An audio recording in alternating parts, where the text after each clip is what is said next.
नमस्कार। भक्ति स्पिरिचुअल में आप सबका स्वागत है। आज एक कहानी सुनाते हैं हम आपको। प्राचीन समय में बीतमन्यु नामक एक ब्राह्मण थे। वे वेदों के ज्ञाता थे। उनकी पत्नी का नाम था अत्रेयी, जो सदाचार युक्त थी। लोग उन्हें धर्मशीला भी कहते थे। इस ब्राह्मण दंपति का एक पुत्र था जिसका नाम था उपमन्यु।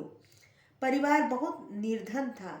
गरीबी इस कदर थी कि धर्मशीला अपने पुत्र को दूध तक नहीं दे पाती थी। बालक को दूध का स्वाद भी नहीं पता था। धर्मशीला उसे चावल धो के उसका पानी पिलाया करती थी। एक दिन ऋषि बीतमन्यु अपने पुत्र के साथ कहीं प्रीति भोज में गए। वहां उपमन्यु ने दूध से बनी हुई खीर का भोजन किया। तब उसे दूध के स्वाद का वास्तविक पता चला।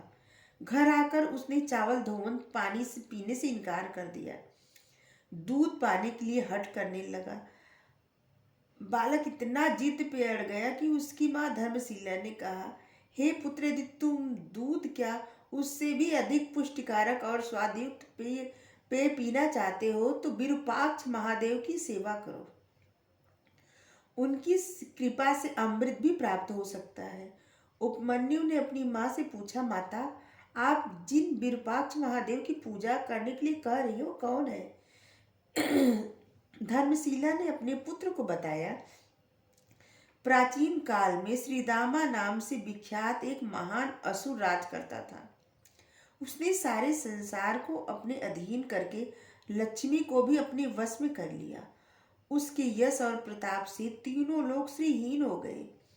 उसका मान इतना बढ़ गया था कि वह भगवान विष्णु के श्रीवत्स को छीन लेने की योजना बनाने लगा। उस महाबलशाली असुर की इस दूषित मनोकामना को जानकर उसे मारने की इच्छा से भगवान विष्णु माहेश्वर शिव जी के पास गए। उस समय माहेश्वर हिमालय की चोटी पर बैठ के योग मग्न थे, योग में लीन थे।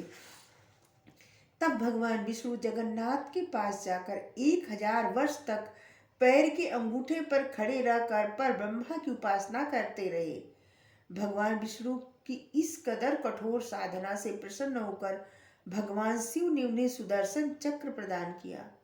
उन्होंने सुदर्शन चक्र को देते हुए भगवान विष्णु से कहा, देवेश, यह सुदर्शन नाम का श्रेष्ठ आयुध 12 अरों 6 नाभियों, यह 2 युगों से युक्त है, तीव्र गतिशील और समस्त आयुधों को नाश करने वाला है। इस आयुध की खासियत थी कि इसे तेजी से हाथ से घुमाने पर यह हवा के प्रवाह में मिलकर प्रचंड वेग से अग्नि प्रज्वलित कर दुश्मनों को भस्म कर देता था।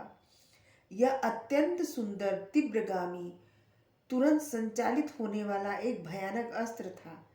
भगवान श्री कृष्ण के पास यह देवी की कृपा से आया। यह चांदी की सलाखाओं से निर्मित था। इसकी ऊपरी और निचली सतहों पर लौह शूल लगे थे। इसके साथ ही उसने अत्यंत विषैले किस्म के दोष विष, जिन्हें द्विमुखी पैनी छुरियों में रखा जाता था, इसका भी उपयोग किया जाता था। इसके साथ से ही विपक्षी सेना में मौत का भय छा जाता था। इसके नाम से ही कि जैसे सुदर्शन चक्र आ रहा है और विपक्षी सेना डर के